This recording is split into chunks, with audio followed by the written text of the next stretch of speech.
Once Upon a Time in Hollywood, nearly 3 hours long.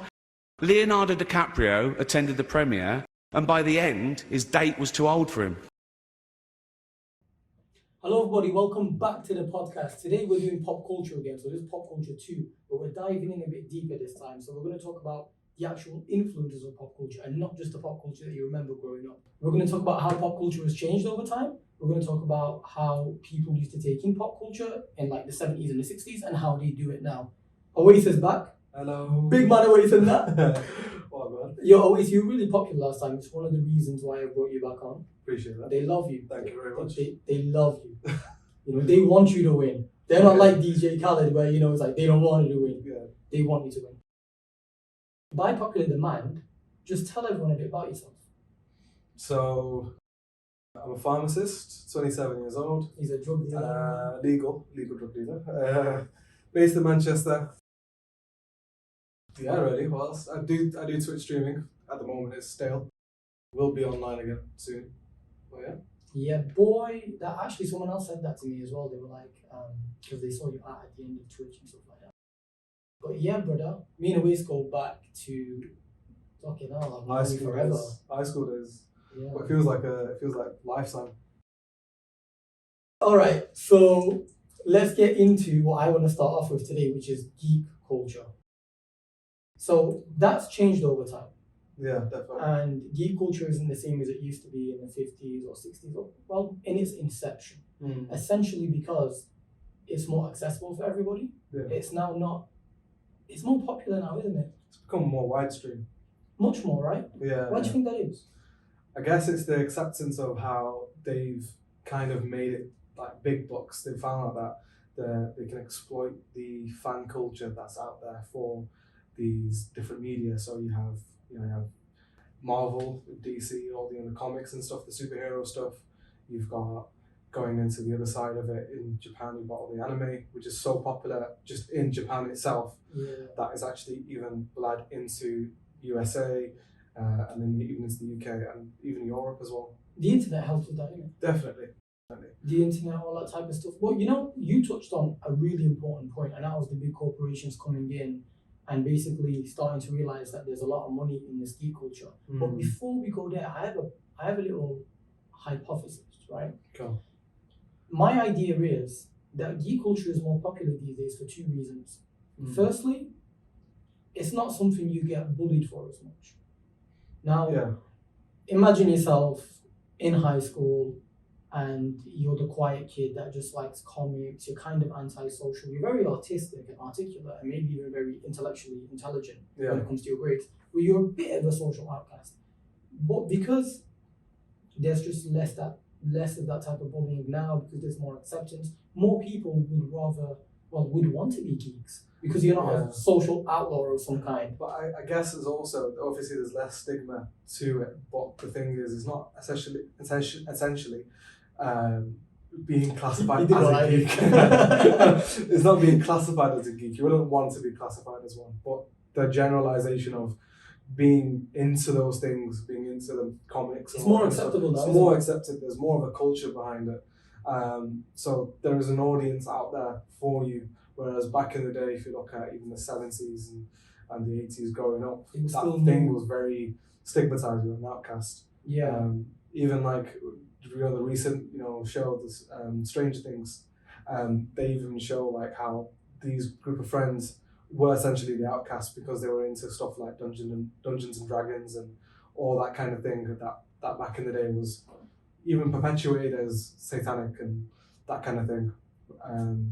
It was different. It's dangerous to be different in this society, isn't it? Wherever you go, it's dangerous to be different.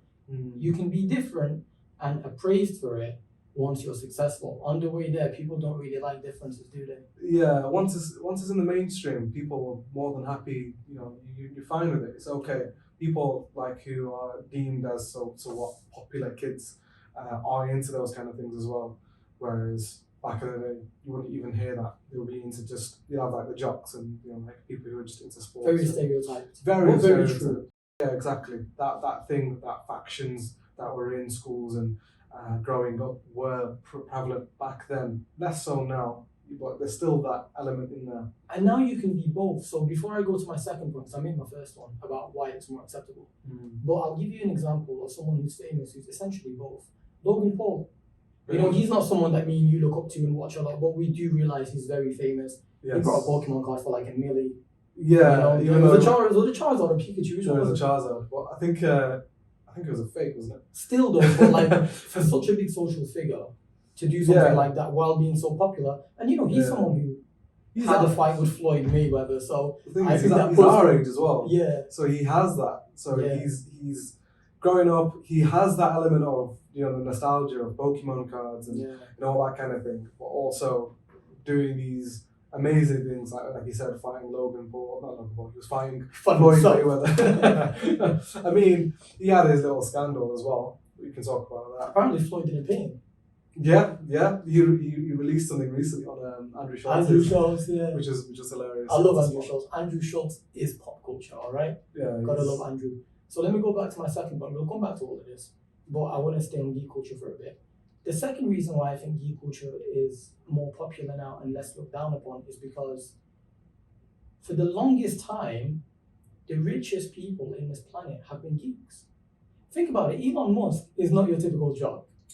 He fits in more with the science crowd, the chess team, than he does with the quarterback. I'm not entirely sure about what his ins and outs are outside of his businesses. Yeah. But looking at him, he doesn't necessarily look like the social butterfly. He doesn't strike you as a type. And neither does Bill Gates. And these two men have been the richest and most successful people in the world. Yeah. So you look at that growing up and you think, yo, I want to be like Elon Musk. Yeah. I want to be like Bill Gates. I don't think that's something that people said in the 50s or the 60s because they didn't have those type of role models to look up to. Am I right? Am I wrong? Generally, yes, I'd agree with that. I agree with that, yeah. If you were the kind of person who was into the sports and that kind of thing, you wouldn't even bat an eyelid to all that computer stuff. Whereas now, computers are pretty much the way of the world. Everything revolves around technology. Yeah, and you look at how powerful and popular these people are. And to take a line from Wu-Tang, you know, cash rules everything around me. Cream, right? Money. Dollar bill, yeah. But what I'm saying is, it's like, if cash is king, which it is, and the richest people are the nerdy ones, then yo, my guy, you might want to think about being a bit of a nerd, you know, like legit. It's all about that strategy. It's not the same anymore because back in the days, if you were a typical nerd, you might have gone on to be a CEO in a big company or a huge businessman, right? A major investor, but no one would have known about it. But because of social media, now you can actually look at it and think, hey, you know what? It's not that bad that my kids are not as social as the other kid and doesn't play football. He might be like Elon Musk or, you know what I mean? Like Elon Musk is like 1 in a billion type man, but I'm just saying. He's a whole like echelon of like successful. And even when you look at his interviews, the way he talks and the way he carries himself it's not the most stereotypical of someone who's a big CEO. So it tends to be someone who's very charismatic or who can, you know, hold himself in a very can hold himself in a conversation with people, even though he's still very technologically minded, and the way he talks is like he's essentially like giving out data more than anything else. Yeah, and apparently he taught himself rocket science, you know what I'm saying? Like, you know, so honestly, more credit to that guy. Definitely. I was going to make another point before moving on to corporations. I was going to say social media helps with this, but I think I already said that. Yeah. But let's go back to geek culture and how me and you were able to grow up with it because of TV. Yeah. You know, because of TV. And I think with TV, what started this was Star Trek. I'm not a fan. Either way. Sorry, guys. I've never been a fan of Star Trek, but when doing research for pop culture, I did realize that. I think it was in '66 when it was first released on TV. So it became really mainstream. Let's see, Star Trek 1966, Yeah.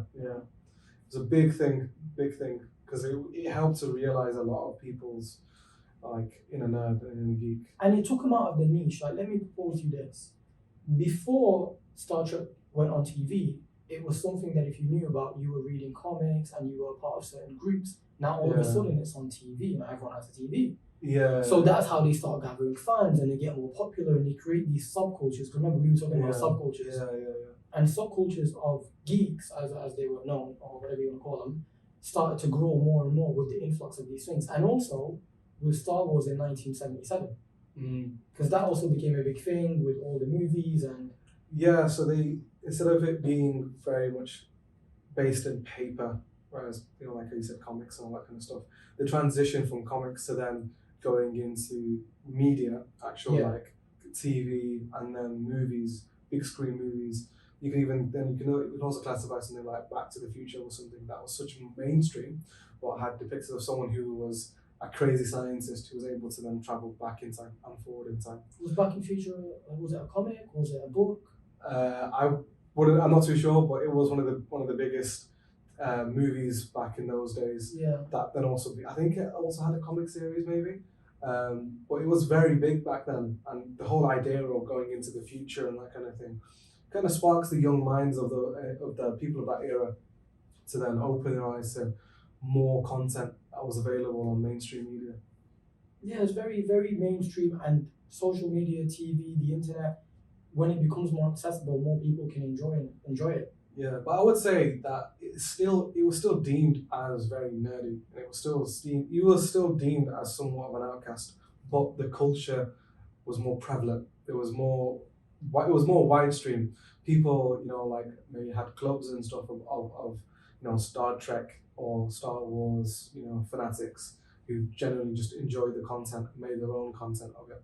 So yeah, it was more accepted then because it was on mainstream. It was on media. Definitely, and more people, like for example, if you had an average person who didn't like that stuff, all of a sudden sits down on a Friday night and is watching it, and all of a sudden they're like, oh well, I'm a fan. I think what also helps, especially for our generation, 90s kids, maybe even early 80s, and especially the 2000s going onwards, what helps is we watch it growing up. It's all over, whether it's Disney Channel or Cartoon Network or whatever kids watch these days, Netflix, Disney Plus. You can also then grow up with it, so you keep that fandom. Yeah. And I think two really good examples of adult fandom are Comic-Con, cosplay in general, and Pokemon Go, actually. Yeah. Because I remember when I used to play Pogo, and I'm telling you, 80% of the players were adults. Mainly. Well, no, I was young. You were addicted to it. Surprisingly, I mean, he was on it for a while as well. At one point, we all were. It was the nostalgia behind it because it was something we grew up with, having like Game Boys and stuff like that. Yeah, exactly. I had when I was growing up, I had Pokemon Red.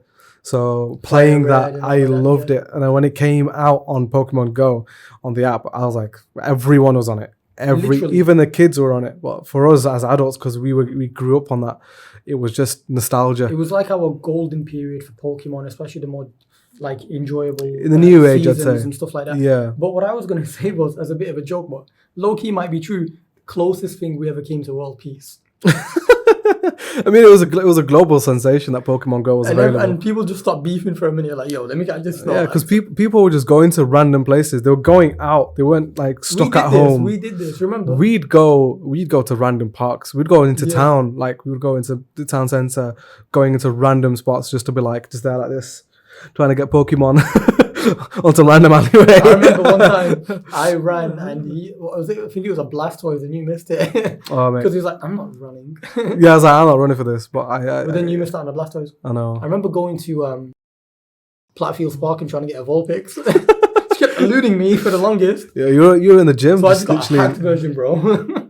Yeah. There was a point where we got that lazy. We got a hacked version and we'd like go to like Japan because it was the spot to get all these crazy Pokemons. So to be precise, with the hacked version, you don't actually go anywhere physically. Yeah. You just put in coordinations. You get a little shadow ban or like a little 2-hour thing. Then you chill in Japan. And you just it was sick. Going to like, what was it, Santa Monica Beach and places like that. We were literally just spoofing it, so we just control it on our phones. And it was like the best thing ever. And for the most part, I would say 90% of my time playing Pogo, I was just spoofing. Pretty much. Because being outside was annoying. Listen, we live in Manchester, right? Yeah. It's always raining. As much as I want that Mewtwo, I don't think I'm going to go to too many raids. Yeah, especially the weather's just not conducive to it in the UK. Yeah. Well, in probably our part of the UK anyway. But then, like, staying on things like Pokemon or just anime and that in general, they've become valuable collectibles now as well. Does that show you the pull and the popularity? The amount of money that was generated from Pokemon cards that were out in the 90s, like in our generation when we grew up and then made a massive comeback, and the prices were ridiculous.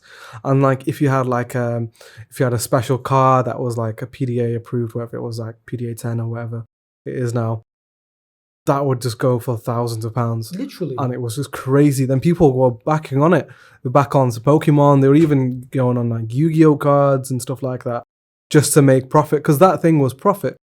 Even with the Harry Potter series, those first edition books became crazy expensive. They were so sought after. If you had the full collection, you would probably, I think you were selling it for like a couple of grand. It was crazy. Yeah, I remember that very clearly. And for kids, it was like, by the time they became profitable, we weren't kids anymore, were we? Yeah. If you were one of them people that held onto your old card,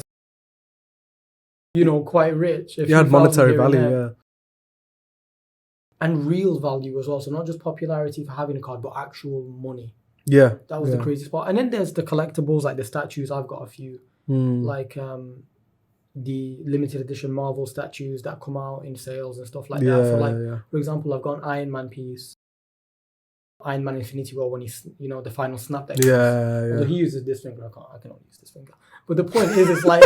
That's something I've learned today. The point is, it's like, you get a certified card with that, and it tells you this is one of 3,000, for example. Yeah. And then I could potentially sell that on, especially when the Marvel Infinity War series, let's say, gets a bit older 10 years from now. Someone's going to be like, hey, you paid like 200 quid for that. I'll buy it off you for $1,000. And there's the big statues as well. Have you ever seen like the life-size Batmans and the Jokers? Yeah. I mean, you see that kind of stuff anyway when you go to if you go to Selfridges or anywhere like that. You have that in Selfridges. You had the new Batman that was what's his name again?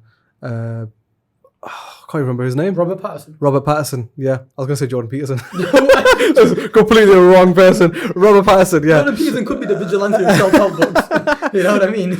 I mean, he could do the Riddler quite well, but I mean, it's just you have his statue there, and he just a sidetrack. That movie was just incredible. I know so many people watched that movie, even though it was a very long movie. It was an incredible movie. Yeah, I certainly heard good reviews about it. Yeah. I mean, Batman never misses. It doesn't. If we're being for the most part, I'd say for the most part. We had a little bit of the Ben Affleck series when it was Batman v Superman. That was a bit of an iffy time. But even then, I remember, so I went to go watch it on the midnight showing, and we were sat with these, you'd probably classify them as geeks. And I was going to say, do you not consider yourself a geek, being there, right there and then? I guess I'm an undercover geek. Undercover geek. I have my geeky side, but I don't show it very much. But we were in discussion about after the movie, we were talking about it. People I just wouldn't even speak to, just randomly that were sat next to me. We're just talking about it, oh, this movie is really good. What do you think about this part of the movie? Do you think it was paying homage to the comics, or was it a new version of it? It was different to all the other Batmans that were out there. Was it better than the old Batman, the Batman Begins and the Dark Knight kind of series? Was it better than that though? It was different. That was iconic, and that was mainly because of Heath Ledger's performance. But then you have that one, which is just very gritty, and it was more in line with the comics and paid homage to it. That's why a lot of people who knew about the comics really, really liked that movie. And as did I. I loved it. I thought it was really, really good. So, going back to our initial point, which you almost went off on, you talked about the mainstream version now, where Disney, DC, Marvel, they're trying to make mega bucks on it, and they're using franchises like Batman to do this. What are the good and bad parts of this? You have these studios, like how Disney owns Marvel. They have their Disney Plus streaming where they have all of the Marvel movies. They obviously acquired Fox, so they have X-Men as well. So they all have that into their one little base. You have DC that was initially on Netflix and now I think it's streaming over to HBO Max. So it's kind of made it kind of pitting against each other. So they have, if you want to watch all the Marvel stuff, you have to have a subscription to Disney Plus. If you want to watch all the DC stuff, it has to be on either Netflix going on to HBO Max. Obviously now that's not available in the UK, but it's pitting against it. So to just have access to that media, you're having to make subscriptions to individual platforms, which you would never have done in the past. It's making it more, obviously they exploiting monetary value for it, but it's becoming more inaccessible as well as being available to you. But it's two ways to look at it. You made a really good point there. So it's more accessible. There's more funding, so there can be more movies. So we've never seen this volume of superhero movies or sci-fi movies in general, like made to this level. However, as you alluded to, we also have to pay for multiple services. I could go back and say, if we go back 10, 15 years where we didn't have these streaming services, when Disney didn't own Marvel, you actually had to pay more. You had to pay for each movie to keep it at your collection at home. It was actually more expensive. They've just found a different way of exploiting us now. I think it's become cheaper for the consumer because, well, there's two ways to look at it. Disney Plus is like £8 a month. HBO Max would be roughly the same if it came into the UK. But you don't have to buy every movie. If you pay for a full years of Disney Plus, all of a sudden now you're looking at... You're tied in, kind of thing. Yeah, you're also looking at how much it would cost to buy like 7, 8 DVDs. So it's a bit of both. It's always constant monetization by these companies. And this goes back to the question, can pop culture thrive in essence with its fans if corporations are dictating how we consume their content? I guess it's limiting how much fan participation is available to them. So how much they can use that kind of medium to then discuss their own kind of ideas and theories and topics behind it, because they're so constricted to copyright law. So if you look at, like YouTube, even having small clips of the movies can land you in copyright infringement, having that difficulty there when there's a lot of people who want to make, fan fictions and stuff like that. They are having a lot of difficulties just making that because it's technically owned, but the IP is owned by Disney or it's owned by, whoever it is owned by a particular studio. They will then claim it, and then all that monetary, benefit that you've made from it, the money that you put into it, it's kind of lost. It's kind of taken away that kind of thing of, that the fans are there and they want to have that kind of input of, we want to make our own kind of fan fiction, whether it be something that's just, like a comic or a theory or something that's, like a script. You can have something like that, or even like a short film. I know personally of a channel that's on YouTube, which is Star Wars Theory, and they made their own short films of what they thought of if something happened in the prequels, if it happened in a certain way, if one character survived, how would that change things? And they made a movie behind it. And then that movie was then claimed by Disney because they obviously have the IP. They own the IP, they own the copyright. So what happened to the content creator? The content creator put it out, but they reaped no monetary benefit. All that benefit was then pretty much gone. And they had put thousands of pounds, thousands of dollars into it and made, if I give my own opinion, it was actually quite good and, had a different spin on things. And that was more, aimed at the fans, people who are genuine fans who, love the IP, wanted to make their own. They're having fun with it, exactly. And, they've lost out. They don't have that kind of initiative to put it out there. This happens in other ways as well. So, for example, if I make fan art for my favorite video game or for whatever, that can also get taken down. And then slyly, the companies will kind of copy that and use it for themselves. So if they really like my fan art that I put somewhere on Reddit or Instagram or whatever, they can literally take it. Yeah. Now, they have a different way of slightly doing this as well. They open competitions. Fans, for the next 6 months, you can send us in all your artwork. Now, I'll tell you one thing, that's cheap labor 101. Pretty much. Because if you're talking about a big company like a Star Wars that has millions and millions of fans all over the world, imagine how many artworks are going to be sent in a space of 6 months and how much money these companies are saving on design Pretty work. Much. Because they're getting all the ideas from the fans. And they're getting it from passionate fans as well. Not just a casual guy who's trying to enter a competition for money because it's not even paid. So it happens a lot. And what you said about monetization and being taken down, that happens with music as well, man. I had a podcast I did creativity with Hamner. It was like episode 16 or something. And just as like an inside joke between us, at the end, I put in that song, you know, Jalebi Baby. It was played for like, honestly, less than 10 seconds. And I had to re-upload my video and take that part out. Oh, copyright infringement. I'm having fun with it. I'm not trying to get you to buy my version of this song. That's the thing, isn't it? Is using someone else's content is now basically giving them the ability to... Do you think like the artist would actually mind, or is it the company? It's the company. Okay, there you go. I was about to make an example. I don't even have to because you agree with me. It's the company because they hold the IP. They hold essentially, if you want to say it's the masters of it. So anyone who actually puts it out on YouTube or any sort of media that's out there, social media, they have the right by law to be like, I can claim that video because you've used my copyright 100%. content. It's not the artist, it's the company. And that's something we'll come back to because that kind of dilutes the quality of music as well. But staying on what we're staying on, Marvel has benefited though from Disney. Oh, yeah. Not just by streaming and more funding, but also because they put the right people in place. So do you think Kevin Feige and the Russo brothers have really justified their roles in the Marvel Cinematic Universe? Definitely. They've steered it into such a successful place that it is now, to a point where it was going from just introducing characters to them having a massive, huge team up with so many different characters. You would never seen that happen, you know, like nowadays, where you have so many A-list characters all in one movie. And that, you know, propelled Disney and propelled Marvel to the place it is now. Whereas if you compare it to the position that DC's in, it's been kind of staggering behind, trying to claw back.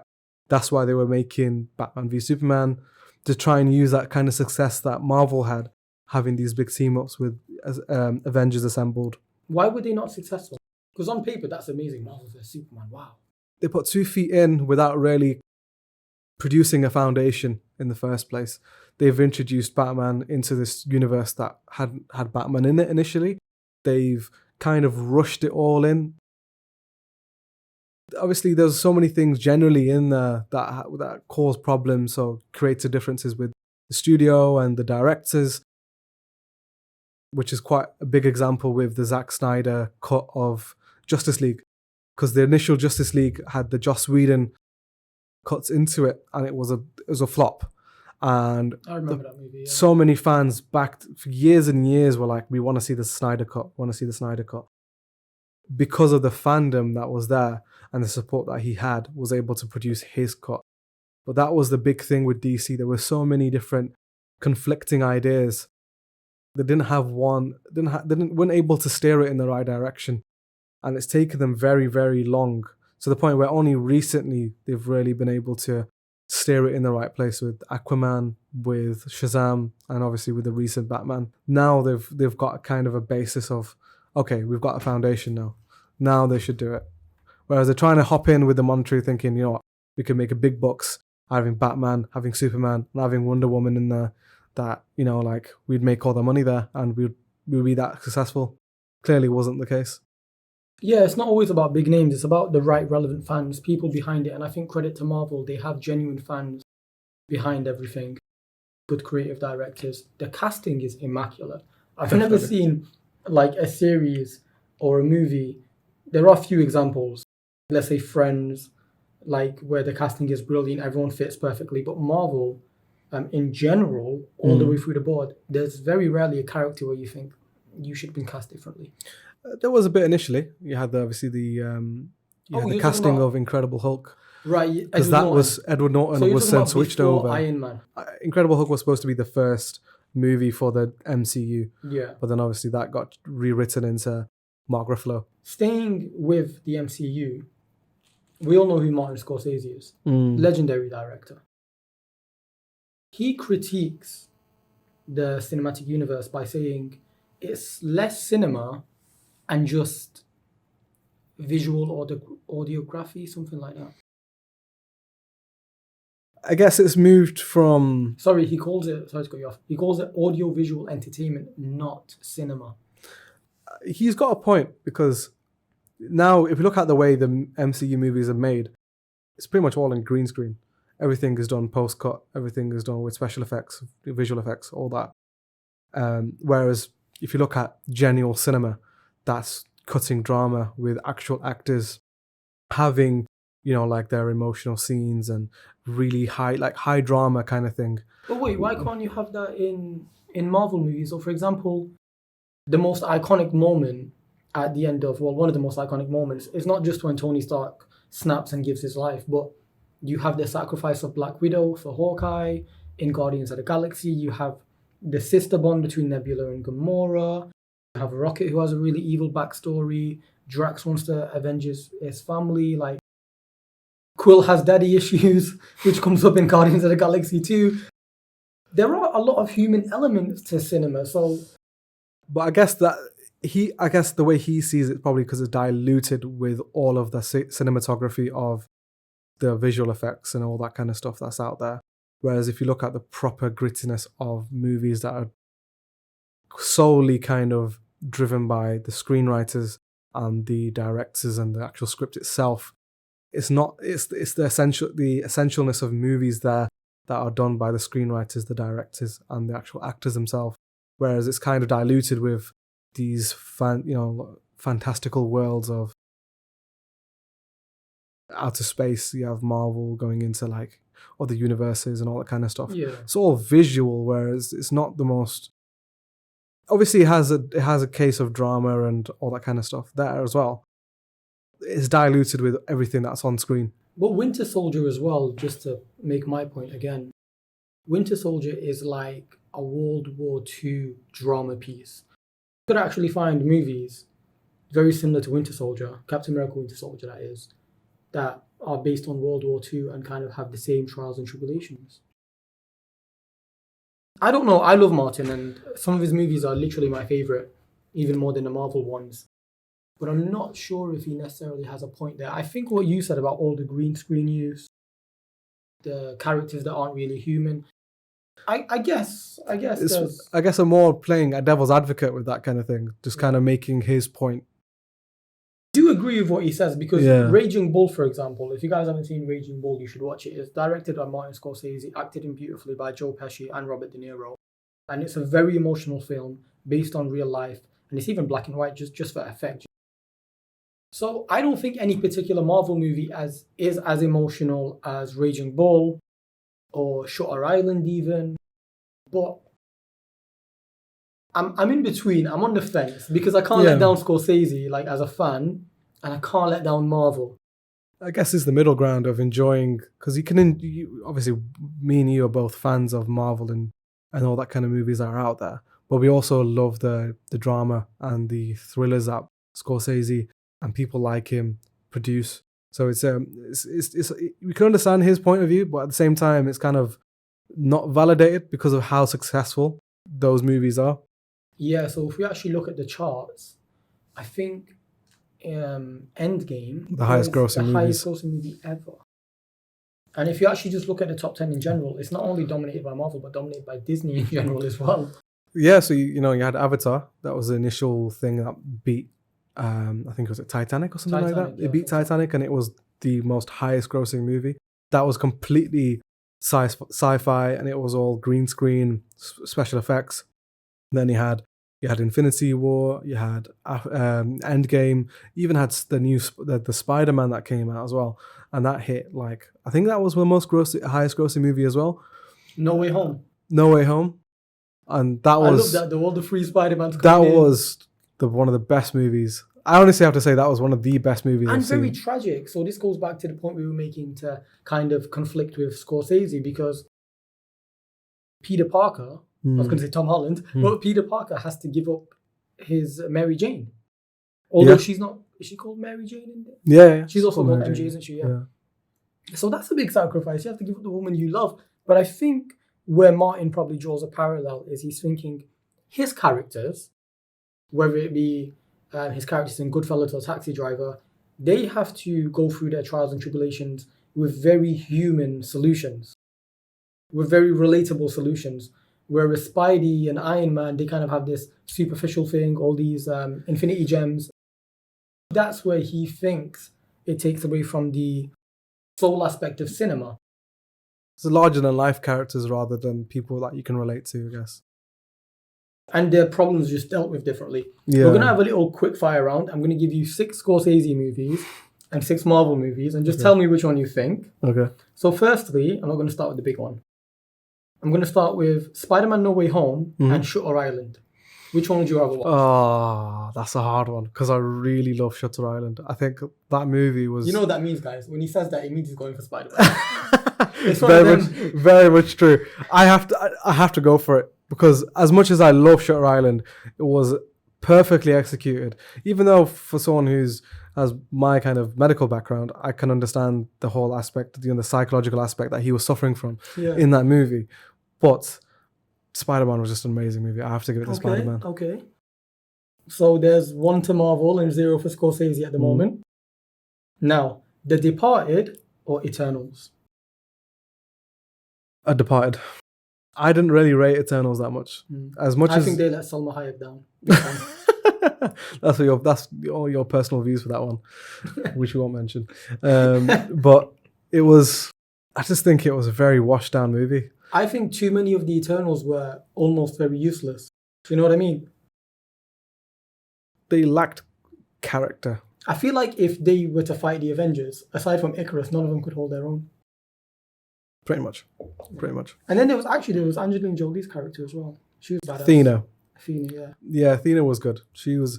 Thing is, it's a case of they really didn't kind of have much of a character arc there. They just kind of had these characters there, kind of to show this big thing with the Celestials. It was a bit too much to bring in very intense characters, a huge backstory historically. It wasn't the best. Done it better. It wasn't the best executed movie. It's surprising because the director recently won an award for her movie. Was it Nomadland or? Can't remember which one it was. The director of Eternals has won a lot of indie movies, so that was actually quite surprising for me. To be fair, it was dealing with such a massive cast and a huge story to bring into this universe at this stage. It's hard. I don't really, put it down for it. Okay, so it's 1-1 at the moment. Now, The Irishman or Black Panther? Black Panther. I have to say, obviously, because of Chadwick Boseman's departure, I have to give it departure, rest in power. But I'd rate that movie more than anything else. So 2-1 to Marvel. Just a quick one. Irishman, I personally think was too long, and Really? I could not get myself into it. But I think Netflix didn't help themselves with that because they deliberately told people how they could put it into 3 parts. Whereas if you just let the fans decide whether or not it was long. Have it in your mind that, okay, I'm going to be sitting down for a 3-hour movie. No, but that's what I'm saying. That's the problem. Netflix right from the beginning said, hey guys, you can watch this in 3 different viewings. No, let the viewers decide if they want to stop an hour in or 2 hours in. But I guess it was the kind of thing of, just to let you guys know, it's a long movie. Yeah, but come on, Eternals didn't do that. Avatar didn't do that. Yeah, but they had more high stakes, I guess, compared to Irishman. Irishman had a lot of CGI effects, surprisingly. Scorsese complained about CGI, but then all his characters being made to look younger. I tell you one thing, right? Honestly, a lot of people could have been fooled that Robert De Niro had just de-aged. Or Joe Pesci had just de-aged. Because, De Niro's in his 70s, I think. In that movie, he's playing himself like he's in his 40s. So that's kind of crazy. If you look at his more recent work, like Dirty Grandpa, because he was literally casted as an old man, compared to that movie where he was, his younger self. It's obviously it's amazing how far we've come, but I could not get into that movie. Is that 3-1 or 2-1? That is 3-1, isn't it? Because I asked you about The Irishman, Departed, Shutter Island. Okay, now it gets difficult. Raging Bull or Guardians of the Galaxy? Either of the 2 Guardians movies. Or Raging Bull? Raging Bull. Okay, so we're on 2-2 now. It's getting interesting. Wolf of Wall Street or... I think you already know my answer. Wait. I want to try and make it competitive. I don't want to okay, Wolf of Wall Street or Black Widow? Wolf of Wall Street. I did not rate Black Widow. Really? Okay, so if I just... Come on, if you give me a different... What about if I said Doctor Strange? No. I still say Wolf of Wall Street. Wolf of Wall Street. Because it was such a good movie. Iconic. It was such a good movie. I'm not fucking leaving. It's so funny. Just the whole thing. It was a long movie, but I loved every minute of it. It was you weren't expecting half the shit I was going because it was so out of this world. It was. How this guy was doing all of this shit Based on and his getting away with story. half of it. Exactly, getting away with all of it for most part, and then like his demise with everything going wrong all at once. You know, I love that scene where his wife wakes him up and he's like, who? Because of you fucking owl. Oh, that had so many iconic moments. That's But 3-2 it to was- Scorsese, you know, and I just gave Marvel 2 chances there. Yeah. Okay, Goodfellas or the Avengers movies, like the final ones. So you mean like Let's say Infinity War? Infinity War, Endgame. Please don't leave me, Mr. Stark. You're pulling on my heartstrings. Goodfellas is iconic, man. It is iconic. It is iconic. Having said that, I'm glad he's having to decide and not me. Legit, he's This put is me not in a- easy. You put me in a shit position, man. I really am. I'm gonna get slated for this. I'm gonna put Marvel. I'm gonna say the Infinity Okay. Saga. I mean, the numbers do back you. Numbers back So me. it's kind of free. But it depends on the person you ask, I guess. It's free. Surely we need a tiebreaker. You need to give me a very hard selection to choose from. Well, Maybe neither the- of these two movies that I'm gonna tell you right now, they're not the best that Marvel has made or Scorsese has made, but they are at the top. Yeah. So, out of all the Captain America movies, Civil War is the best. The best One of plot the line best. was Winter Soldier, but I think as a motion As a- picture, Civil War was kind of big. Yeah, Civil War was very So good. it's that or Casino. You can go whichever one you like. That's a hard one. It's been ages since I've seen Casino, so I'll have to give it to Marvel. So you're giving Marvel the win. Okay. I You feel, give I Marvel feel the so win. bad. I feel so bad. No, listen, honestly, I I think feel dirty. Marvel or movies like Marvel are the evolution of cinema. And whenever there's evolution in anything, there is always some pushback. Now, to Scorsese's defense, he didn't criticize to say they're bad movies. He just said they're not the typical forms of cinema. No, the traditional classic. Yeah, movie, definitely not. I mean, what Scorsese has done, we didn't even talk about movies like Gangs of New York, bro. We didn't even talk about Taxi Driver. And he really truly is a Hollywood star.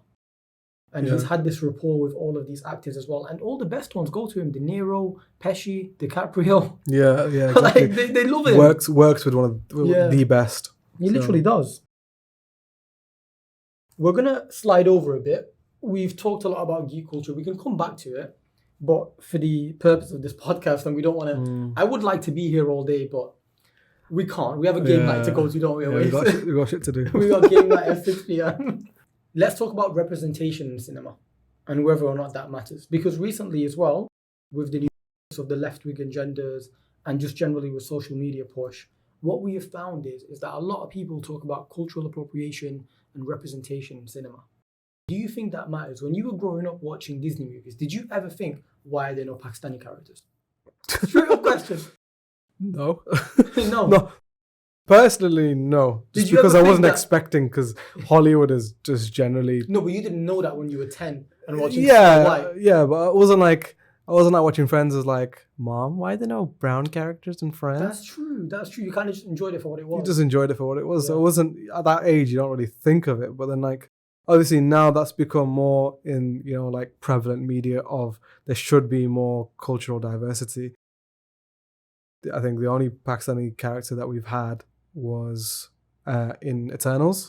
You had No, he was Indian, wasn't he? no, he's Pakistani. Oh, Madders. Yeah, the comedian. Yeah, so he was first Pakistani superhero. No, his character was Indian though. His character was Indian. Himself, he was Pakistani. Ah, he took an L still. Yeah, I mean, but then you have Miss Marvel, who's Indian, but then portraying a Pakistani girl. So Which is nothing wrong with it. Nothing and wrong by with the way, so far with Miss Marvel, that series on Disney Plus, I think there's only 1 or 2 episodes out, but really, really good. I have to feedback take your on it. word for it. But I've not seen it either, but my yeah. friends have told me it's brilliant, and they found the representation of Muslims was very fair and good and all that type of stuff. So Yeah. Marvel are doing a good job there as well. But generally speaking, representation, for a lot of people, it does matter. You know, a lot of people did wonder why the princess or the prince was never black. Why was he never another skin tone other than white? Yeah. There was Mulan. which he portrayed Chinese stuff. Then it was also That kind stuff, of, you could also make the argument that it was kind of whitewashed as well. A lot of the stories were whitewashed, yeah. It's a case of all of these stories were produced back in the day where it was more white centric. So Right. So obviously the classic movies were all kind of white centric. So obviously going into the age now where there's so much more multiculturalism and, you know, diversity, it's hard to then kind of bat an eyelid to why aren't there more colored people. But what I'm in- trying to ask is, and we don't have to answer this. This is a socio-political issue which me and you can't fix here, unfortunately. No. Is it a problem, or is it only a problem because it's being brought to our attention now? I wouldn't even call it a problem. It's hard to really dictate how you'd, you know, just to even to define it kind of thing. It is a problem because there's so many, the world we live in now is so connected and it's so multicultural. Even when you look at the UK, look at Europe, USA, there's so many of us out there. So it's a kind of a thing of growing up, you know, like it should kind of represent the culture and the people that, you know, that are there at the moment. Look at the 70s, you look at, you know, back in them days, yeah, okay, it's fine, I guess. But now it's, you know, there's more multiculturalism. There should be more inclusion of people from different backgrounds being represented in movies. But you know, in Disney's defense, a lot of the movies that they rewrote, they weren't even theirs to begin with. So what Walt Disney did back in the day was he took a lot of these old stories and he just rewrote them to make them appealing to children. So for example, Pinocchio was a good example. I think it's an old Italian tale. And in the old version of the Italian tale, I don't think Pinocchio ever becomes a real boy. Secondly, he's tortured. A real boy? Yeah, well, he wasn't a real boy. He was tortured a few different times. He doesn't have the happy ending, let's put it that way. Apologies, I just thought of Family Guy. Is it the scene where he's bending over and he's telling Pinocchio, do you want to lie? I just had that.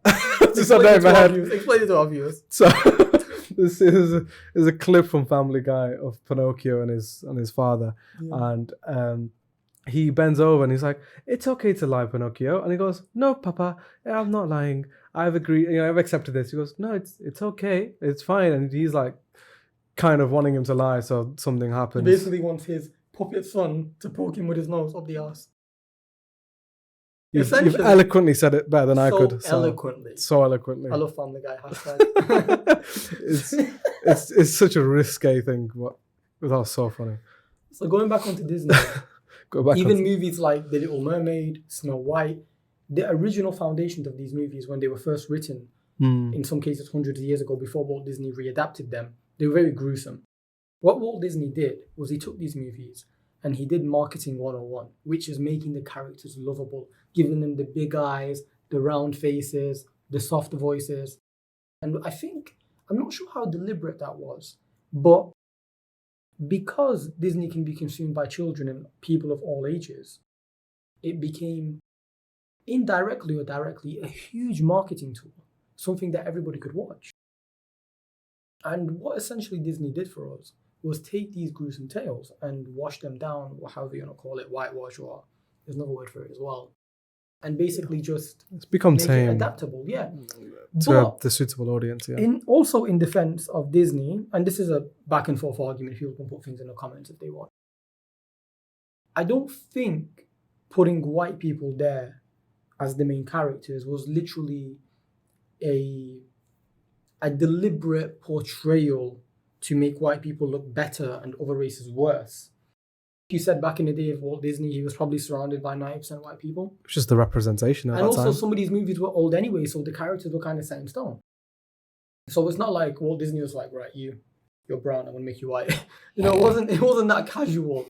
Some of the stories were readapted, but also animals were sometimes the main character. So you have Lion King, where they didn't deliberately make the lion white, but in the original story, the lion was actually white. I think it was an old Japanese tale.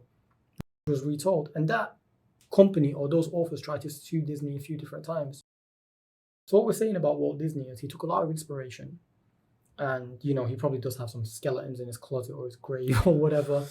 of mistakes he did make, but I'm not sure how deliberate they were to make other people feel worse. Having said that, I do think, going back to your point, it is important to represent today's society. Yeah. So Miss Marvel does that very well. I think It's just moving with the times, I guess, isn't it? yeah, and there's a princess character in Disney now, first black Disney princess. Disney. What is Disney, Lazo? I have no idea. But it's marketing 101, honestly. Making characters lovable. Now it's adapting to the culture and the inclusion of people. So Having said that, they had Aladdin, so the Arabs are covered.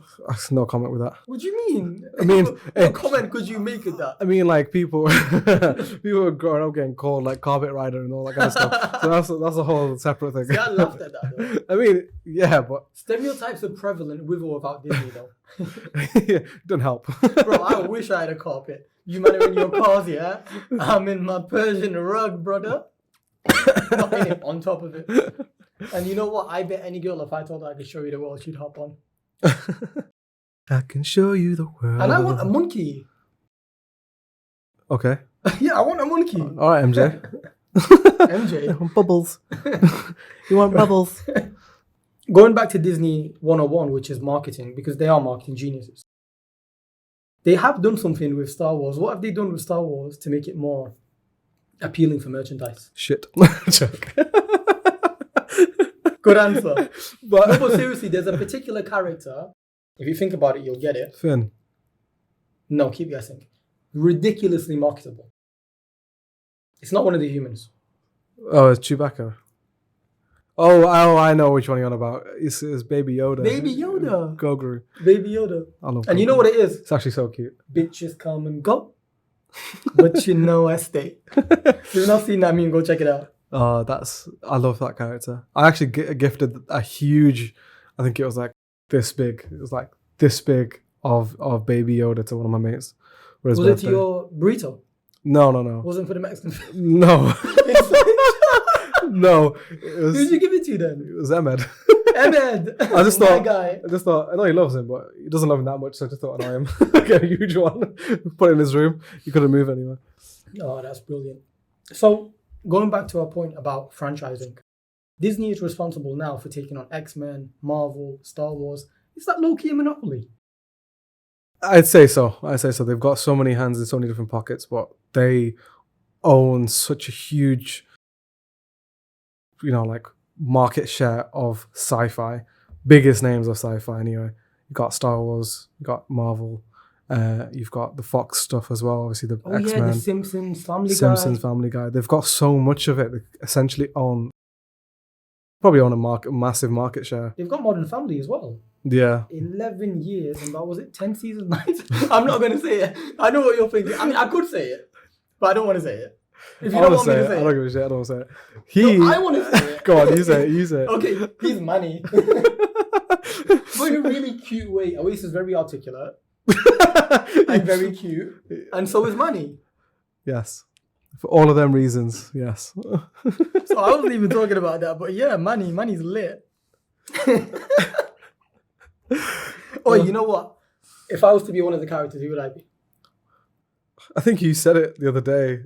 I can't remember his name. No, I didn't say it like that though. I think I know what you're saying. No, you said if you had to be one of them, you'd be... No, I didn't say if I was one of them. I said if one of my cousins had to. No, do you know who you'd be? I can't remember his name, but you'd be the dad. Phil? Yeah. No, he's too corny. No, it's Phil, the one. Oh, Jay Pritchard, the old one. No, the old one. No, the younger. Yeah, Phil. Phil, yeah, I think it'd be Phil. I don't think I'd pick Phil. Because you do the kind of things that Phil would do. It's like silly but funny. Like that's you in a nutshell. Seriously. I'd say. To be honest, my ex called me Ross, so it's kind of like it low-key aligns. But I think she just wanted to be Rachel. Yeah, true. I don't know about Phil. But who were you thinking, Cameron? You were thinking Cameron. Yeah, Cameron. I'm not gay, but neither is the actual actor who plays him in real life. No. But that's like you had that kind of thing of which one would I be? But Cam is absolutely... Well, there's not many to choose from. There's only a few stereotypes you can take. Yeah. You take the Latina woman. You can take the smart one in Alex. You can take the cute dumb one in Haley. Yeah. So there's not really many stereotypes. Nah, but your There's film. literally a niche of there's 3 characters in the gay family. There's 3 characters in the old stepdad family, whatever, and then there's only 5 in the others. Kind of hard to pinpoint and be one of the characters from Modern Family, Phil. but whatever. Generally speaking, though, what I love about Modern Family, and I think I've gone off on a tangent, is how they were modern. They were trying to represent the new times of, being a gay couple, adopting a child, being an old man who remarries a foreign woman, all of that type of stuff, while not being scared to make jokes, man. They made so many stereotypical gay jokes. They made so many Asian jokes, so many Latina jokes. Because it was inclusive, I guess. They made it such a way that was very inclusive and No, family. some of it was just mad racist. I'm telling you. Yeah, right there were They definitely. were talking about Lily at like 3 years old, and they were like, well, she's not going to be a good driver. That's right. Do you know what I mean? Like, that's just a very typical Asian joke. And they weren't scared to make it. And I admired that. And also people don't like it, but I admired it. I guess it's become now quite edgy or like quite racy to make those kind of jokes because you're kind of walking on a fine line. You say that, but Modern Family just ended. I'm saying Modern Family weren't afraid to do that because they were done in such a way that it was okay. I love the guess. Manny joke. It He was goes to this party and he's supposed to be the Mexican. Yeah, it's like, why am I the Mexican? I'm Colombian. They make him wear, what was it? What the thing that the Mexicans wear? Well, stereotypically what the Mexicans wear. What they called, man? He literally got a hole in the middle. Oh, the ponchos. Ponchos, Do that's Mexicans it. wear it, or is it? It was stereotypically that, yeah. I can't make a comment of whether It was they do or cute not. though. It was cute. So the way we deviated to Modern Family. As am I. And Manny over here, the way we deviated to that was we were talking about Fox and being brought up by Disney and how much Fox Disney has done, including Family Guy, Simpsons, Modern Family, American Dad, all the catalogue of movies that they had as well. And they turned that into Star, didn't they?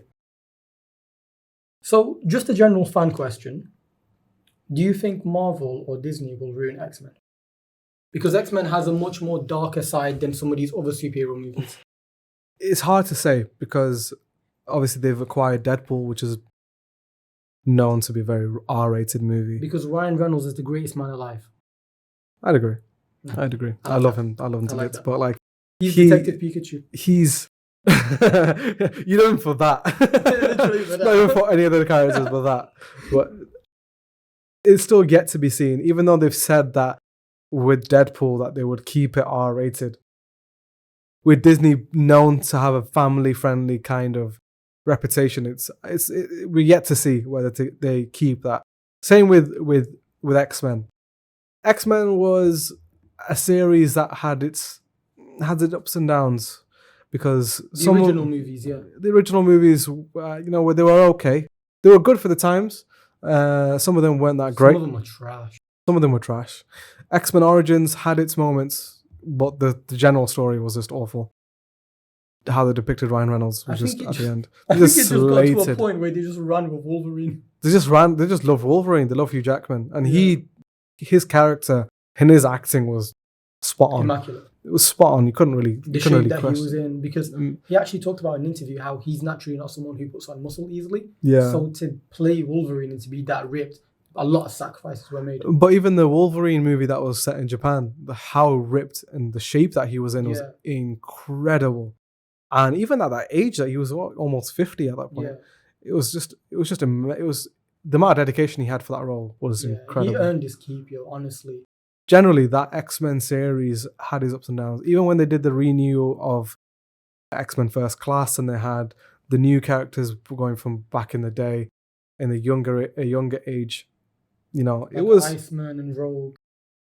But you had Dr. Xavier in his younger age. You had Oh yeah. So you're talking about the First Class and all of that. First Class and all of them. So you had them, which were they had good movies, but even then the story was just all muddled up, and they had to do Days of Future Past, which is retconned half of it.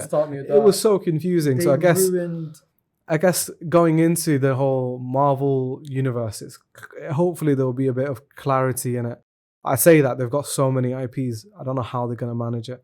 You know what upset me the most was Apocalypse. They just, you want to talk about a supervillain.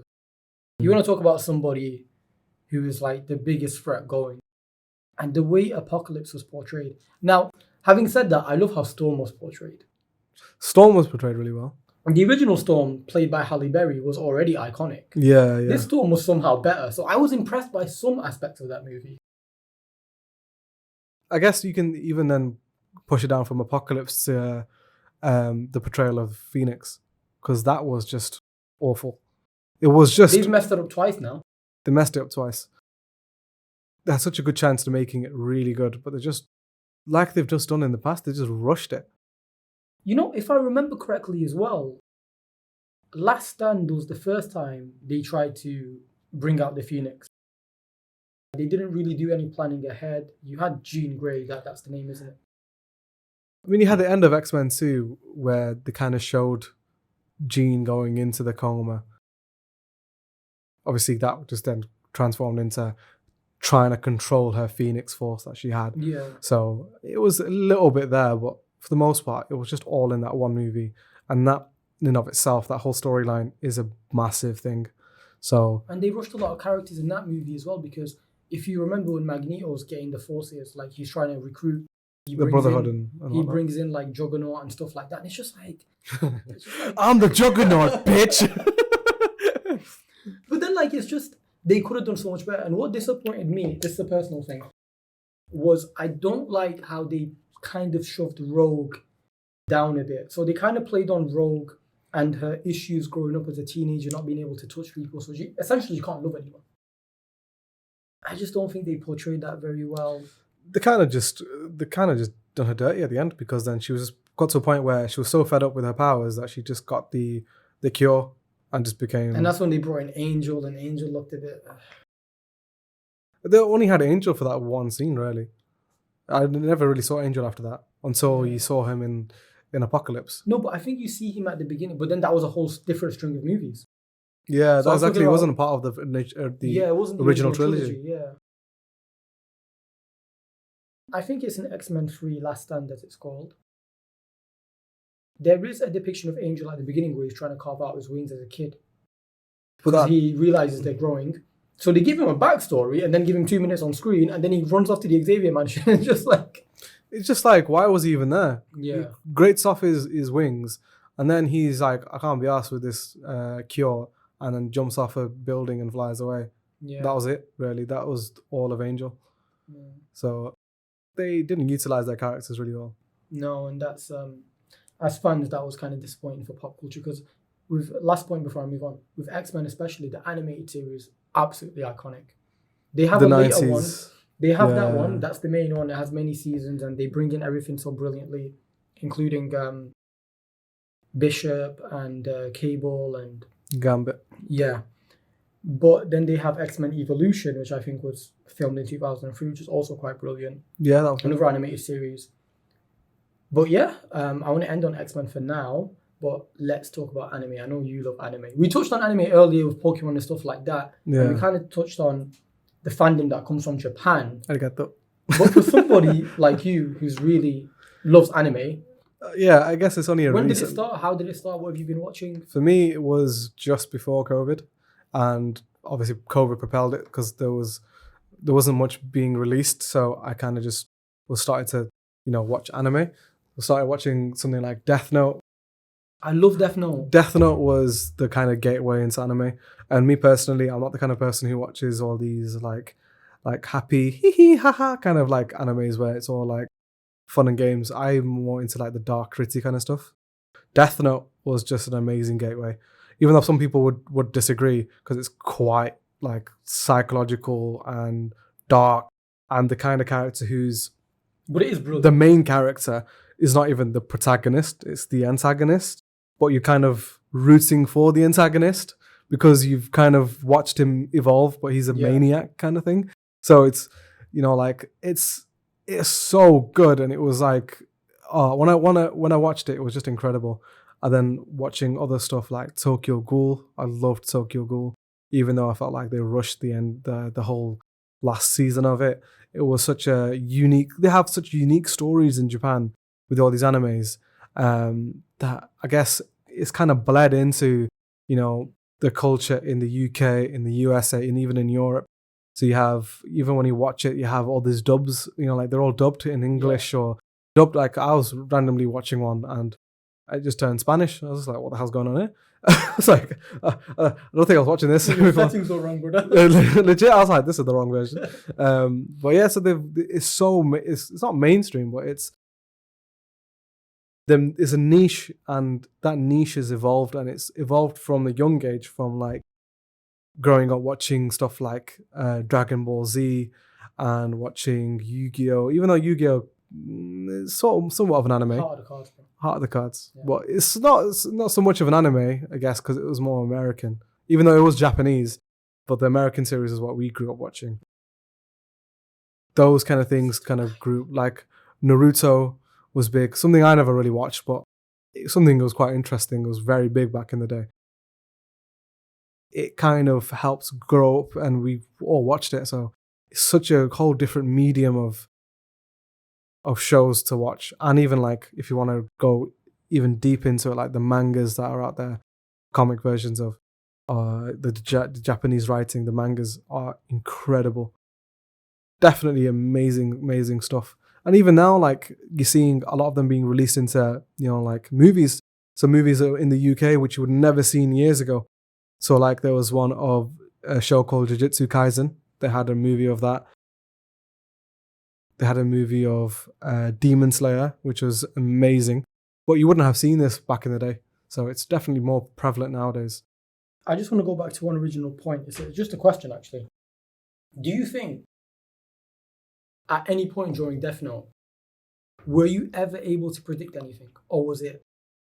Actually, just answer the question. I'll give you my opinion.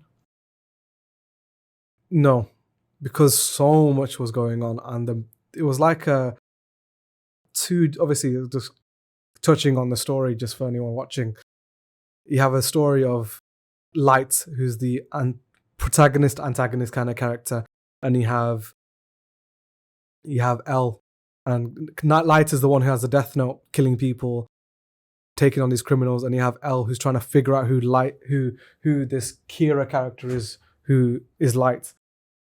It's the juggle between these two characters, and the intellectual warfare that they have with each other is incredible. So watching that, you just don't know what's going to happen next. 100%. I've never seen a series with more twists. Yeah. Like, honestly, I can't think of anything that had more twists simultaneously. They're just outwitting each other, and it's amazing to watch. So they're falling for each other's traps, but they're not falling for it. They're going a different way, and it's just incredible. But you're touching on Japan a bit more as well. They've really elevated the gaming level as well. Because it's not just the anime and the Pokemon show, stuff like that. It's Super Mario, it's Zelda, Nintendo in general. Yeah, Nintendo being a Japanese kind of thing. Those were the games I grew up on, like, especially if you wanted to have fun with your friends. Like, because even FIFA back then wasn't that good. Call of Duty was in its infancy. So if you wanted to have a good time with your friends back in the day, the Nintendo GameCube was the best thing, because you could plug in 4 different players. Mario Kart, Super Smash Bros. It was definitely a thing for, I guess, growing up when we were younger. Yeah. I'd say for me personally, what you have in Mario Kart and stuff like that, it was really inclusive, and everyone was playing all together as a family or as friends and stuff like that. And even when he got going further into, like growing up, you had the Game Boys, you had obviously the Pokemon, you had Super Mario, you had all of these. Mario. I love the Yoshi. Yahoo! And even like when you had the Game Boy Advance, you had the cable to connect with people, bring them into school. You'd trade, Pokemon or whatever. There was an online server as well. I remember, I got into this late. Listen, but the point is, there was actually an online server you could trade all over the world, and eventually it got taken down and stuff like that. But it was brilliant. It was really big, definitely big. But then, even going from there, when you look at PlayStation, you had these Hideo Kojima, who had produced these games. The main obviously one was Metal Gear Solid, and his writing was so iconic that they made a huge fan base for it. Is Sony also Japanese? Yeah, Sony's a Japanese company. Brilliant, isn't it? So PlayStation, obviously being a Japanese console, they had their own kind of IPs there. So obviously saying Hideo Kojima was one of the biggest ones, working with Konami. Yeah, I remember game studio. So they were producing all of these games. So the Metal Gear Solid series was just incredible, and you had obviously Final Fantasy, which is a whole different one. Kind of like Kingdom anime as well? Hearts. Kind of like anime Final Fantasy, isn't it? Yeah, it's more that kind of thing. Yeah. So you had Kingdom of Hearts, which was more, I think it was Japanese of origin, but it had all the Disney characters, Daffy Duck and all that kind of stuff in there. So these games were just amazing. Growing up with them, personally, not like Kingdom of Hearts, but like Metal Gear Solid was one that I definitely loved. But they propelled it to such a level when PT, which was the playable teaser for Silent Hills, came out, which was a Hideo Kojima game, was so iconic that obviously Hideo Kojima left the studio, and that game was scrapped. But PT was the only kind of semblance of the new Silent Hills. And having a console, because it was removed from the game store, having a PlayStation console with PT in it was actually selling for that like hundreds of thousands, not hundreds of thousands, but like thousands of pounds. Very sought after. It shows the power that they had. It was definitely iconic. It was the catalyst for everything we have now, which is all the gaming, all the streaming, all the twitching. We have been talking for quite a while, and I'm not going to end it anytime soon, but I am going to switch the narrative a bit. First question I'm going to ask you is, we're going to go into athletes, pop culture in that regard, and maybe even rap if we have time, because we love to rap. We will rap before leaving. But what I was going to say was, do athletes and popular personalities in general have a responsibility to push social narratives? Again, we can't we can't fix the issues. You'd have to like define that when you say social narratives. Black Lives Matter, the issue with the injustice all over the world, including things that happen in Asian countries or in Africa. Do you know what I mean? The Middle East. I guess it's a case. More and more of a thing. I guess it's a case of, because of the position that they're in, being of someone who is of color or someone who's of that nationality, they have that kind of responsibility of being a voice. When you look at media generally, when things were going on with the Black Lives Movement, campaign that was out there, it was a kind of a thing of everyone unified. They unified, yeah. So they had a voice that was going to be heard by not just local news outlets, but the world, because of the position that they held. So it was a kind of thing of, they had a kind of responsibility. People associated that responsibility to them because... Do you think they have too much in a way? So again, I'm just pushing the narrative here, but for example, when Kim and Kanye did the Prison Reform Act, I don't think that's actually what it was called, but when they were able to get a seat with Trump, and I'm pretty sure there must have been people before them too that wanted to fix these issues. Why do Kim and Kanye get a seat at the table? And should they get a seat at the table? Just for using their voice? I guess it's the position that they hold, because of how the kind of like caliber of celebrity that they are. Someone who, when you talk about Kanye West back when Donald Trump was... We love Kanye, by the way. I stan Kanye. I stan Kanye, but I stan old Kanye. You stan Lee Kanye. I stan old Kanye. But like... Bush never liked black people. Like that kind of thing. It's just I think he's a GOAT for that thing. But like when he was siding with Donald Trump, and he was quite polarizing at that time, but he's someone who has that kind of status in, like the celebrityhood that he has, the status he has in music. He has a voice, and what he did was use that seat and that power that he had to make change. Obviously, whether that was good and bad, that's up to you to decide. But have that kind of position, you kind of utilize that. Depends on the kind of person that you are. If you want to utilize that for political or like social reform, then all power to them. But personally, I'm an advocate of everybody using their voice for whatever they want. So I'm not here to tell people that my narrative is right and yours is wrong. I'm generally left-leaning. So all of these things we talked about, I do support. Whether we talked about the celebrities supporting BLM or all of the things, I do support that. Obviously, for the purpose of the podcast, I push narratives and we ask each other questions and stuff like that.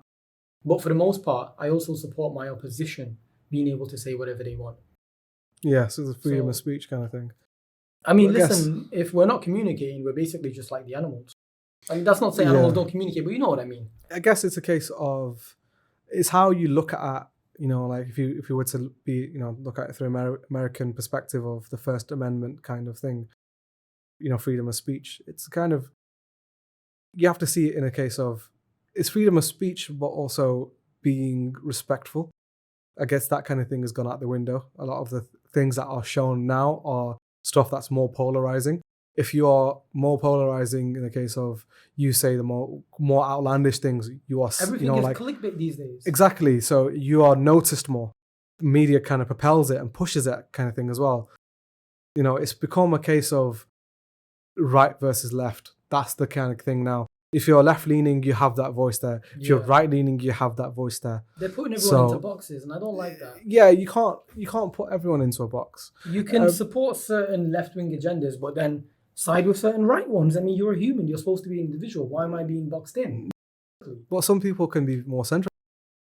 Have a centralist view where having some left-leaning and right-leaning arguments and positions. So I guess you can't just be, because you hold one opinion, you're then left or you're then right. Yeah. It's not fair kind of thing. But that's the way our media works. So for example, I have a little theory. We all know Ben Shapiro. Everyone's favorite wing, witty intellect, right? Can be annoying, not gonna lie. But what I'm saying is if my theory is, if Ben ever dared support any left-wing agendas, they just destroy him.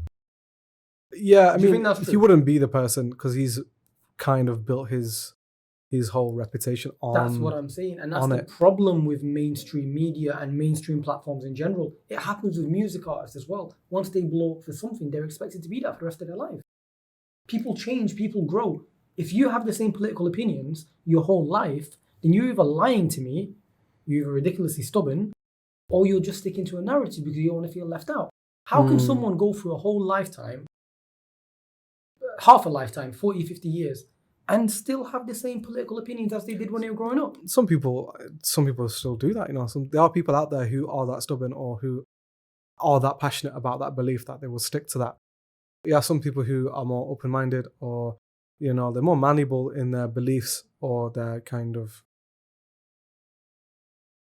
their moralities, that they would side with one or then switch to the other. It's the age of information, so there's some more out there for people to There's more read. information out there, but not people consciously trying to actually take it in. It's clickbait. Definitely, it depends on the information that you get as well. I saw a video recently on YouTube, and it was about Robert Greene's book 48 Laws of Power.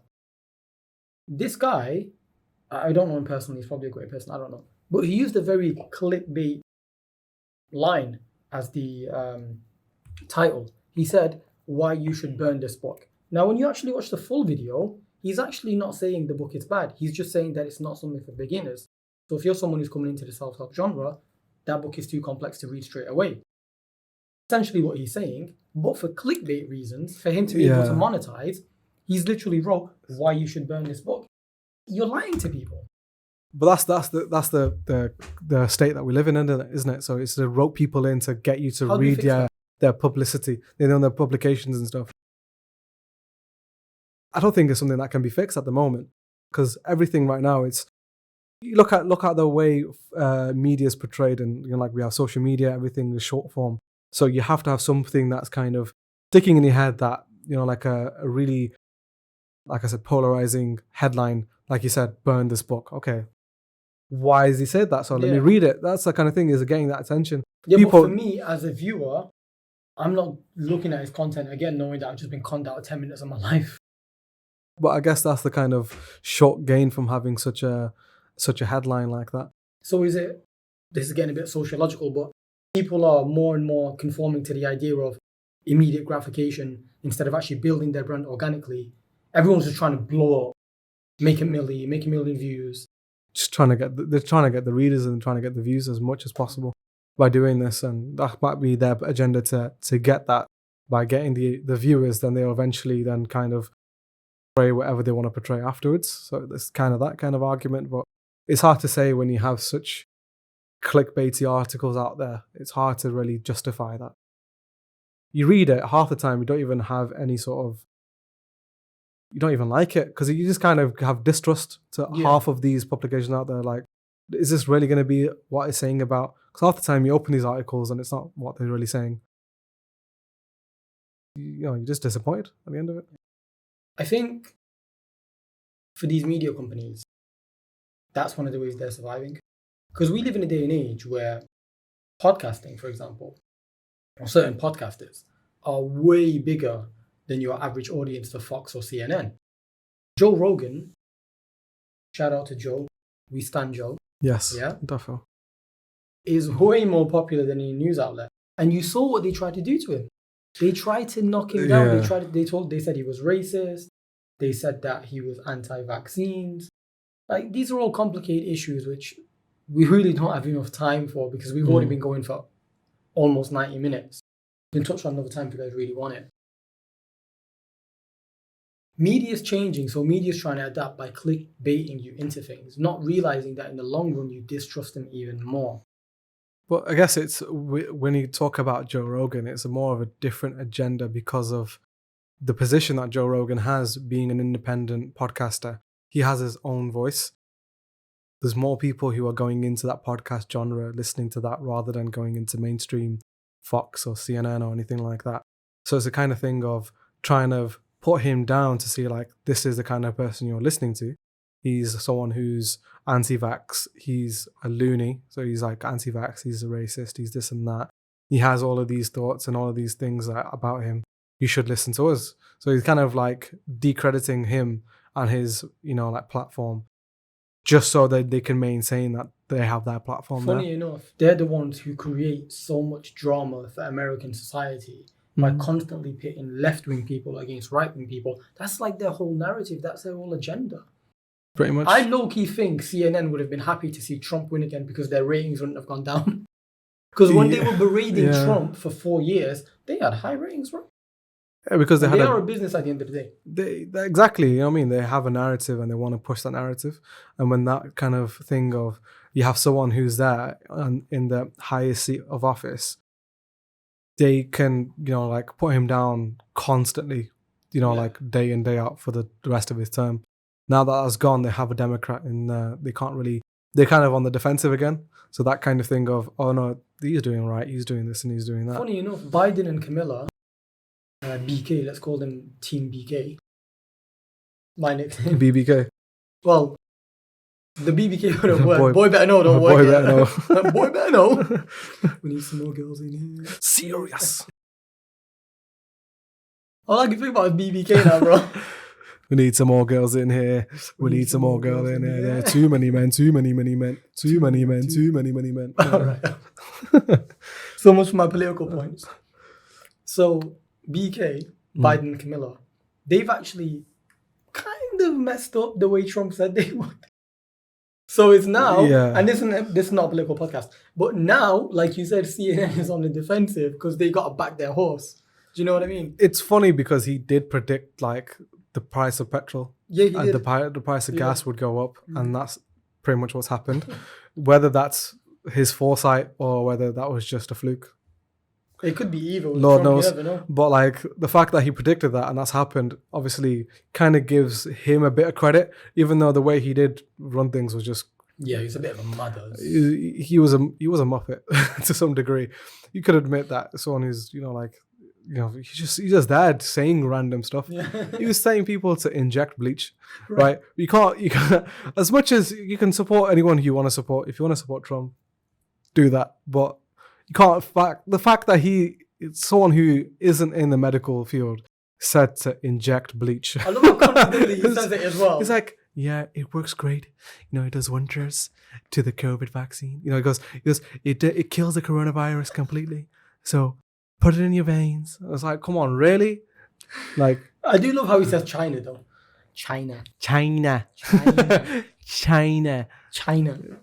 And there's an iconic moment as well where he's with Kim Jong-un and he's like, everybody, let's look slim.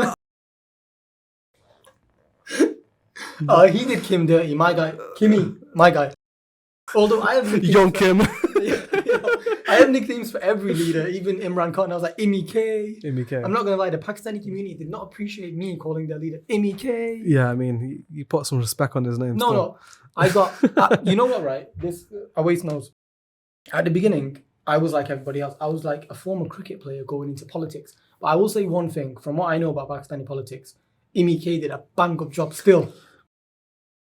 If you look at the superficial facts of Imran Khan being a cricket player, he was in politics for a long time. Cricket player? Cricket player. I thought you said that. No, it's a cricket player. So he was in politics for a long time. So for someone who's kind of somewhat well versed in Pakistani politics, it was the kind of thing of we knew the kind of the person that he would be. He had your support. Yeah, definitely. Madness. But obviously, with you not being well versed in it and having the superficial information that you were like, what was he going to do? Really, what was he going to do? Score runs, right? He wasn't going to do anything. But obviously, the way he ran that country was just incredible. But it's just unfortunate the kind of state that Pakistan's in. Yeah, we've taken a political tangent. I do need to run it back. This is pop culture. So it's pop culture. Although some of these people are pop culture relevant in some ways. Trump definitely was. Imi K kind of is. Imran Khan. But going back to what we were talking about, we talked about Hollywood's left-wing agenda. We talked about clickbait. We talked about athletes. Do they have a responsibility to say things or not? And I'll give you a quote from, well, not a direct quote, but back in the days when Jordan was asked about who he was running for, do you know what he said? He said, Republicans buy Jordans too. And that's a perfect segue because I want to spend most of the remainder of this podcast talking about Michael Jordan and the pop culture icon that he was. And for this as well, I got my, I don't know if you can see this, I got my retro Jordan 1s, OG neutral grey. I love the Jordan culture. And I do think Michael Jordan kind of embodies what it was to be a superstar outside of your field. LeBron's kind of doing that now. Kobe kind of did that. Ronaldo kind of does that. There's a lot of athletes, but the blueprint for me came from Michael Jordan, especially from a merchandising standpoint. Now, obviously, you had Magic Johnson and Larry Bird as being two iconic figures before Jordan. But Jordan took it to heights that we'd never seen before. He broke out into that stage. It was just, it was heights unheard of at that time. Well, let me give you an example. Initially, with sportswear deals, with shoes especially, basketball shoes, right? It was so much that the team would get sponsored by Converse, for example. Converse might put a green star on it for the Celtics, or a purple one for the Lakers, however which way it was. When Jordan broke out, Jordan became a singular brand. Jordan was always associated with the Chicago Bulls because he played for them. He won 6 championships, 2 3-peats. But he was a singular marketing model. And this was unheard of before.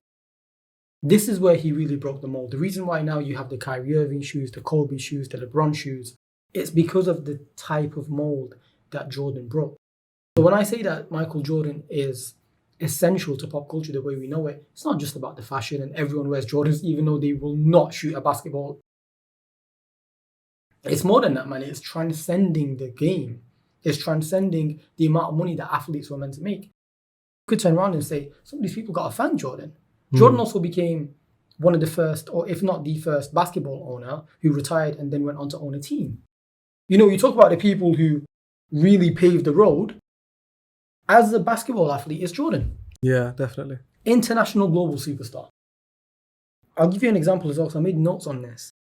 Now, Michael Jordan with Nike, when he set up the deal, I can't remember how much money he was given, but he was also given a royalty deal. Now, with royalty, it basically means when you sell one unit, you get a certain money off it. Even Nike didn't realize how popular they were going to get. The first 3 years, how much do you think they made? They thought they were going to sell 3 million. I'll give you 3 guesses, just random numbers. 10 million. They made more than 10 million. 50 million. They made more than 50 million. 100 million. 126 million. Jeez. In the first 3 years, they made 126 million.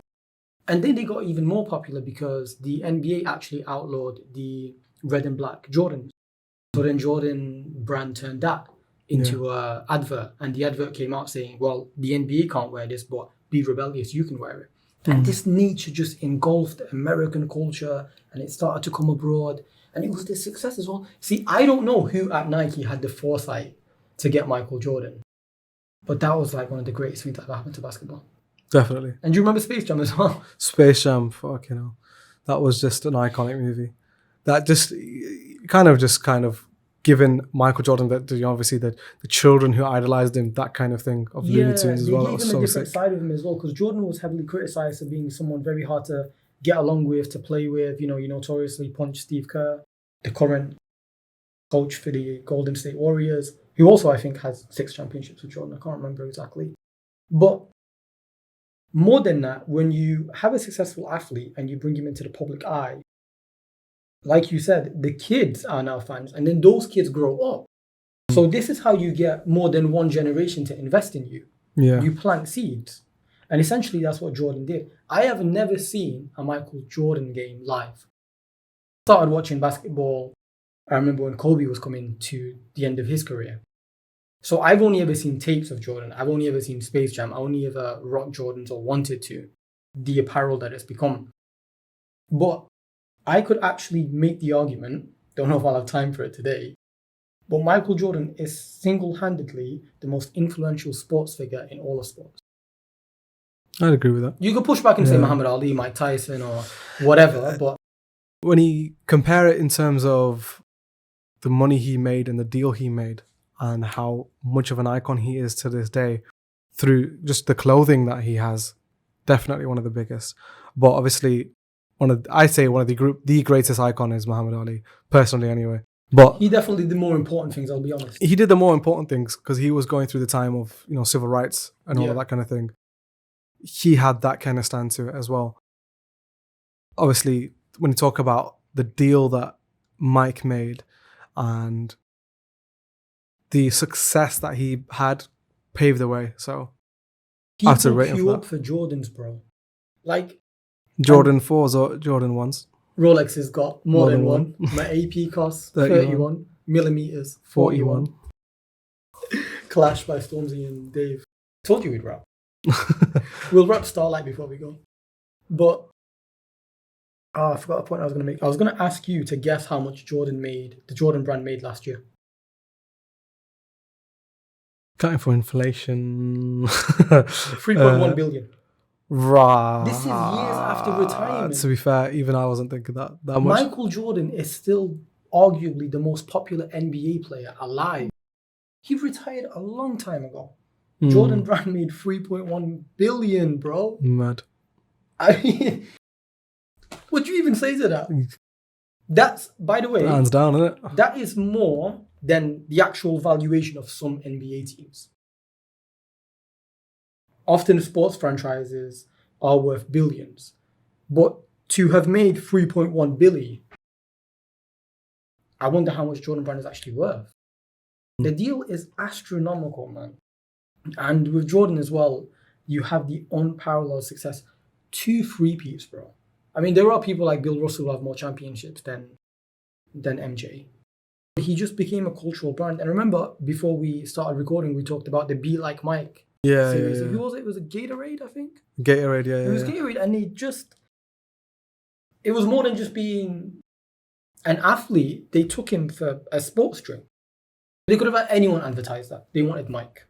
Yeah. They didn't want Charles Barkley. They didn't want Charles Oakley. They didn't want Wilt Chamberlain. I'm sure these guys all had their own deals. They didn't want Kareem Abdul-Jabbar. They took Michael Jordan. There was something about Michael Jordan where he was very marketable. He was, and it was actually himself as an image as well, bro. He made cigars popular. He made golfing popular. Anything MJ touched just turned into gold. Literally the gold of the NBA championship. There was actually a moment where, if you remember, Macklemore made Wings, that song, almost to kill the hype. It didn't work. Yeah, no, it didn't work. I don't know what he was even trying to do that. I'll be real, I got his message. Kids don't need to be killed for the shoes that they're wearing. And the resale value on some of these Jordans are ridiculous. So when I was shopping for my pair of Jordans, I was on Laced. It's not advertising for them, but I'm just saying, there were actually pairs of Jordans, thousands, bro. Especially, I think there was a pair that came out with Dior. They go for like 18K. Yeah. Bro, that's ridiculous. Some people make 18K in a year. I think it's kind of irresponsible to ever put that valuation in a pair of shoes. Yeah, That's my personal opinion. Personally, yeah, but it's the value that it has though, with like, celebrities and stuff. So With pop culture. Because it's not actually the celebs that go and, well, it is the celebs. They like to spend that money if they've got it, but it's the general public as well. yeah, You see people with Jordans all the time, and they can't tell you the first two things about basketball. yeah, legit. They want it because it's the thing. And they are comfortable. They're really nice. They got amazing colorways. Don't get me wrong. But then the music is also there to be made to promote it as well, just because of how iconic it is. But people do that voluntarily. Like, yeah, exactly. We just talked about Dave. Dave is almost international these days, and in his lyrics, he still wants to talk about Jordans. Yeah, Do you know what I mean? I know it's a thing within rap and grime anyway. By saying that, you're indirectly saying you're rich. Yeah, it's one of those sought after things now, especially now. Like Companies the don't shoe, have to pay for advertising. the shoe industry is just that like lucrative. Even like when you think about Kanye West with his Yeezys, like he didn't have the same kind of success as you wouldn't equate it to Mike, but obviously his was Mike has very got successful the still. longevity as well, hasn't he? Mike has got. He's been retired for maybe 20 years. He's saying that, but Kanye obviously when his Yeezys came out, how sought after they were, and people were just scalping them, so like buying them and reselling them, just to make profit. So staying in Chicago, Jordan's from North Carolina. Well, he went to North Carolina, but he's not a Chicago native. But staying in Chicago, Kanye has had a ridiculously amazing influence because he's not only just broken through. Well, Kanye's had a similar influence in the fact that he broke through something. You could say Jordan broke through business-wise. Kanye did the same later on, but Kanye first broke through as a producer to a rapper. And then Kanye became a fashion artist, a fashion designer. And that was something that was stigmatized. So around the time when Yeezus came out, the most aggressive Kanye, the Kanye that was being rebellious, Kanye was upset that as a passionate creative, he couldn't do that anymore. And I remember like he had the iconic moment with Sway. Yeah. He was like, you do the voice. What's the voice with Sway? What's the voice with Sway again? Sway? Yeah. No, I was going to say, do Kanye. You ain't got the answers, man. I think he said, I am a god. No, he did say that. Yeah. Yeah, and that's the crazy thing with successful people. Like, all of a sudden, like, when they reach a certain level, they compare themselves to holier characters. Like, I think Black Jordan called himself I just said Black Jordan. Michael Jordan called himself Black Jesus at one point. Black Jesus. Is that Family Guy? Yeah. There's the iconic Family Guy scene where Peter pulls over the car and it's like, I need to get home. Jesus is about to have sex with my wife. I don't know that one. I was like, I rode into town on an ass. Yo, mama's ass. Black Jesus. It's stuff from that. It's bad, but like. Yo, tell me something. How am I supposed to like this? Like, as funny as it is, it ruins the flow. Like, I don't know what to say next now. All I can think about now is Family Guy. I want to talk about seagulls. I want to talk about chicken fights. I want to talk about Peter Griffin's ballsack chin. Peter. Moving on. Go on. I was going to make the point about, because I made it earlier about the brands and how they were not necessarily associated with individuals, but more with teams. And also at that time, Converse was a big player in the NBA shoe game. And Converse got blown out of the water. And these days, if you talk about basketball shoes, you do not talk about Converse in the slightest. Converse isn't even associated with it anymore. Jordan was the main reason for that, in my opinion. MJ, that is, the GOAT, the greatest. Having said that, this is how much of a powerhouse they were back in the day. They had Julius Erving, they had Larry Bird, and they had Magic Johnson.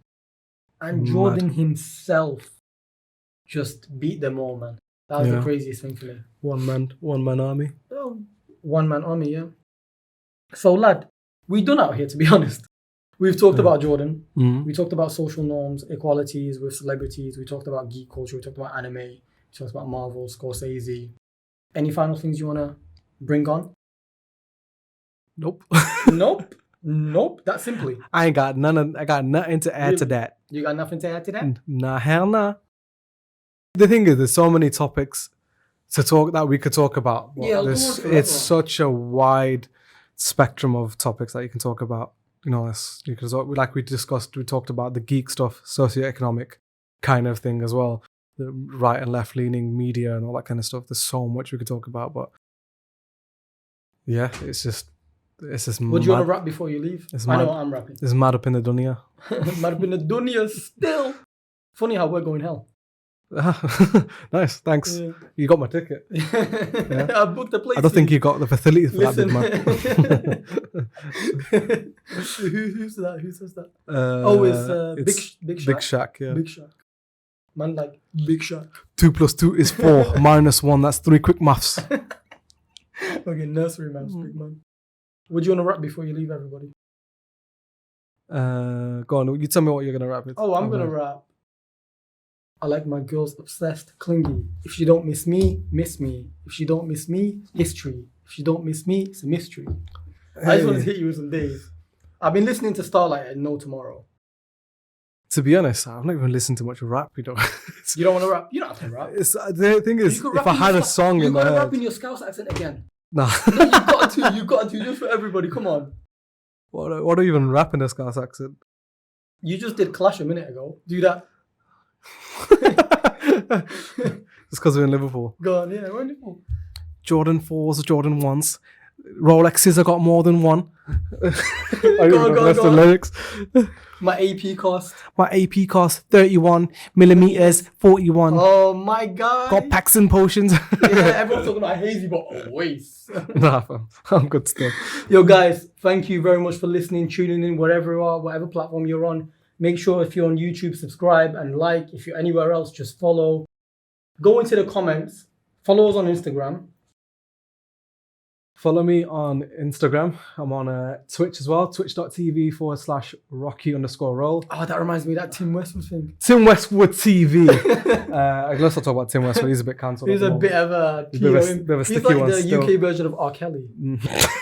Yeah, but like in a creepier old white dad kind of Nah, way. I think R. Kelly was worse. Obviously, R. Kelly was worse. R. Kelly is... I can't even say it. R. Kelly was just...